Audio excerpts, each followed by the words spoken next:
Chapter first, Resources and Development.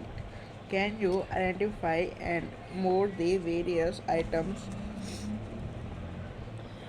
causes in making life comfortable in our villages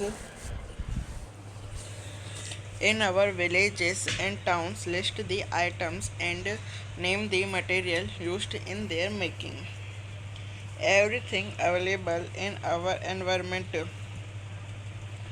which can be used to specify our needs, provided it is technologically uh, accessible, economically feasible, and culturally acceptable, can be termed as resource. Physical environment, nature. The process of transformation of things available in our environment involves an interactive relationship between nature, technology, and institutions. Human beings interact with nature through technology and create institutions to accelerate their economic development. Do you think that resources are free gifts of nature? As I assumed by many, they are not. Resources are a function of human activities. Human beings themselves are essential components of resources. They transform material available in our environment into resources and use them. These resources can be classified in the following ways: on the basis of origin, biotic and abiotic; on the basis of exhaustability, renewable and non-renewable; on the basis of ownership, individual, community, national and international; on the basis of status of development, potential, developed stock and reversals.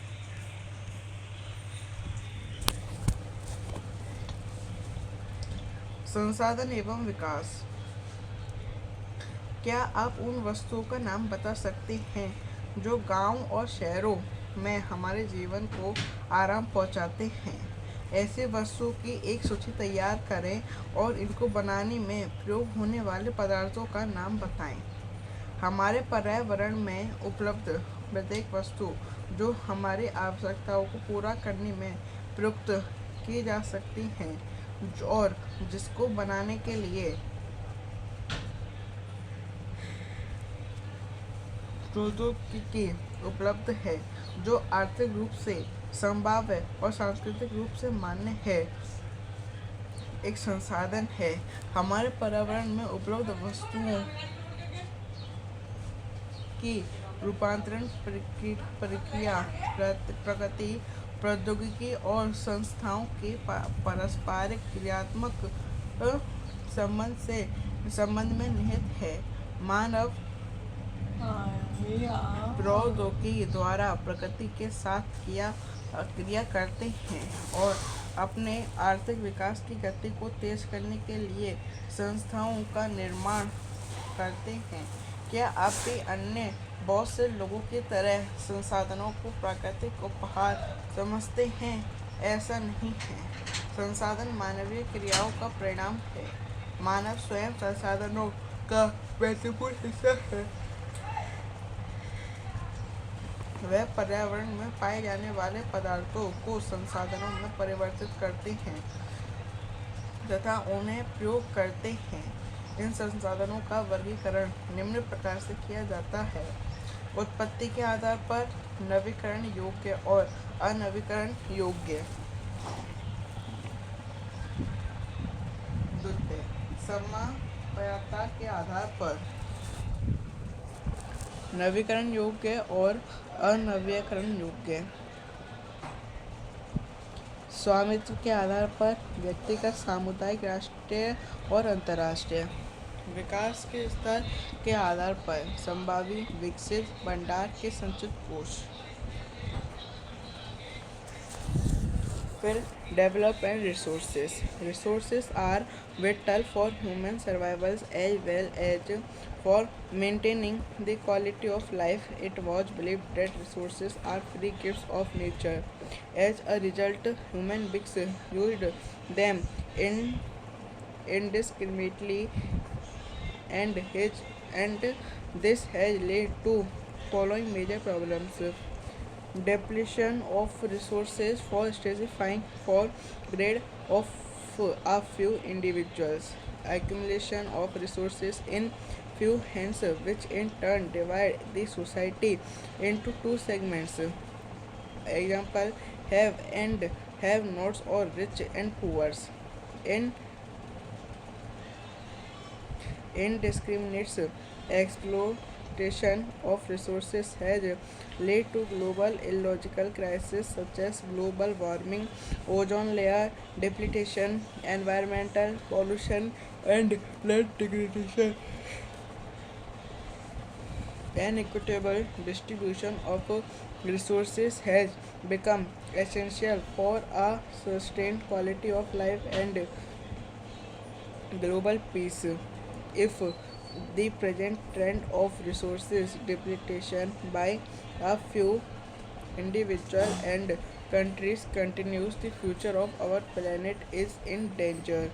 Therefore, resources planning is essential for sustainable existence of all forms of life. Sustainable existence is a component of sustainable development.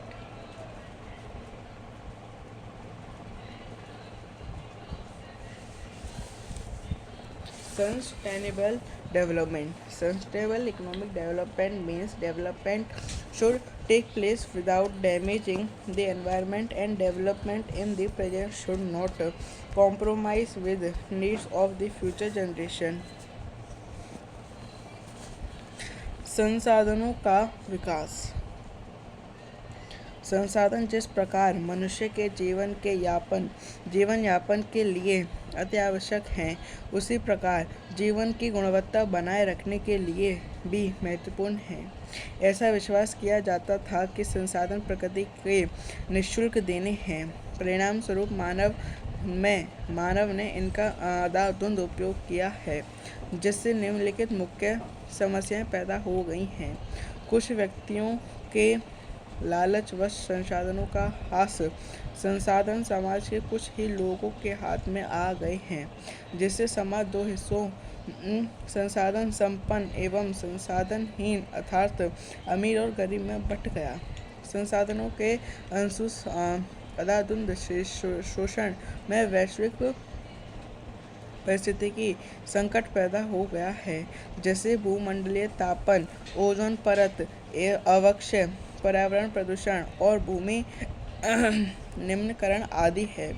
मानव जीवन की गुणवत्ता और विश्व शांति बनाए रखने के लिए संसाधनों का समाज में न्यासगत बंटवारा आवश्यक हो गया है। यदि कुछ ही व्यक्तियों तथा देशों द्वारा संसाधनों का वर्तमान दोहन जारी रखता है, तो हमारी पृथ्वी का भविष्य खतरे में पड़ सकता है। इसलिए हर तरह के जीवन का अस्तित्व बनाए रखने के लिए संसाधनों का उपयोग की योजना बनाना अति आवश्यक है। इसका अस्तित्व सही अर्थ में स्थिर पोषण विकास का ही एक हिस्सा है। स्थिर पोषणीय विकास। स्थिर पोषणीय आर्थिक विकास का अर्थ है कि विकास पर्यावरण को बिना नुकसान पहुंचाए हो और वर्तमान विकास की प्रक्रिया भविष्य की पीढ़ियों की आवश्यकता की अवहेलना न करे। Rio de Janeiro earth summit 1992। In June 1992, more than 100 heads of states met in Rio de Janeiro in Brazil for the first International Earth Summit. The summit was convened for addressing urgent problems of environmental protection and socio-economic development at the global level. The assembled leaders signed the Declaration on Global Climatic Change and Biological Diversity. The Rio Convention and endorsed the Global Forest Principles and adopted Agenda 21 for achieving sustainable development in the 21st century. Agenda 21 in in it is the declaration signed by world leaders in 1992 at the United Nations Conference on Environment and Development UNCED, which took place at Rio de Janeiro, Brazil. It aims at achieving global sustainable development. It is an agenda to combat environmental damage, poverty, diseases through global cooperations on common interest, mutual needs, and shared responsibilities. One major objective of Agenda 21 is that every local government should draw its own local Agenda 21. Rio de Janeiro पृथ्वी सम्मेलन 1992 जून 1992 में 100 से भी अधिक राष्ट्राध्यक्ष Brazil के शहर रियो de Janeiro में प्रथम अंतर्राष्ट्रीय पृथ्वी सम्मेलन में एकत्रित हुए।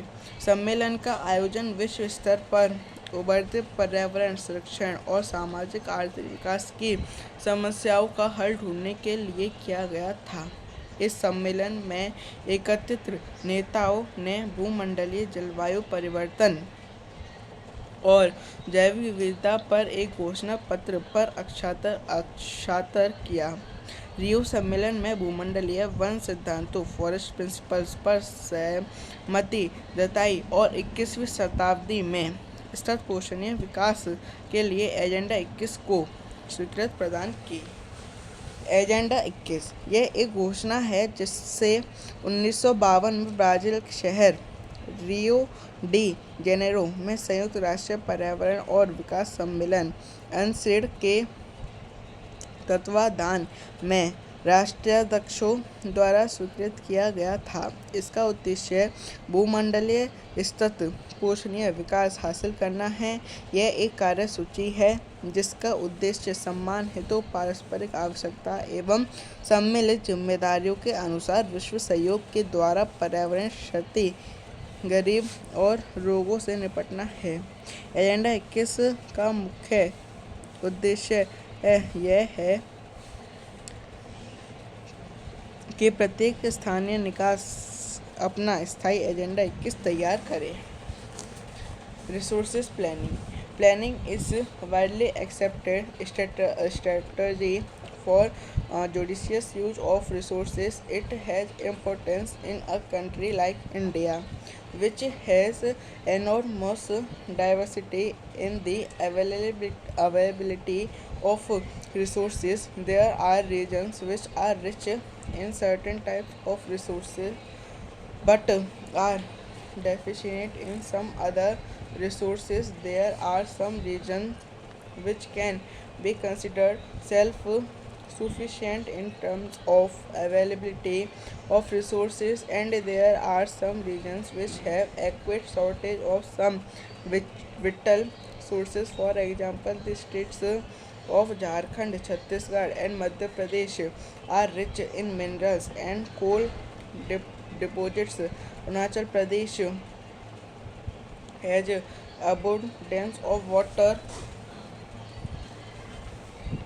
resources but lack in infrastructural development. The state of Rajasthan is very well endowed with solar and wind energy but lacks in water resources. The cold desert of Ladakh is relatively isolated from the rest of the country. It has very rich cultural heritage but it is deficient in water, in infrastructure and some vital minerals. This calls for balanced resources planning at the national, state, regional and local levels. संसाधन नियोजन. संसाधनों के विवेकपूर्ण उपयोग के लिए नियोजन एक सर्वमान्य रणनीति है। इसलिए भारत जैसे देश में जहाँ संसाधन की उपलब्धता में बहुत अधिक विविधता है और यह और भी महत्वपूर्ण है, यहाँ ऐसे प्रदेश भी हैं जहाँ एक तरह के संसाधनों की प्रचुरता है परंतु दूसरे तरह के संसाधनों की कमी है। कुछ ऐसे प्रदेश भी हैं जो संसाधनों की उपलब्धता के संदर्भ में आत्मनिर्भर हैं और कुछ ऐसे भी प्रदेश हैं जहाँ महत्वपूर्ण संसाधनों की अधिक कमी है। उदाहरणार्थ झारखंड, मध्य प्रदेश और छत्तीसगढ़ के आधे प्रांतों खनिजों में जल संसाधन प्रचुर मात्रा में पाए जाते हैं परंतु मूल विकास की कमी है। राजस्थान में पवन और ऊर्जा संसाधनों की बहुतायत है लेकिन जल संसाधनों की कमी है। लद्दाख का शीत मरुस्थल देश के अन्य भागों से अलग थलग पड़ता है।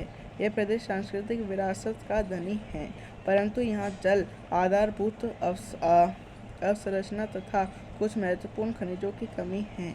इसलिए राष्ट्रीय, प्रांतीय, प्रादेशिक और स्थानीय स्तर पर संतुलित संसाधन नियोजन की आवश्यकता है।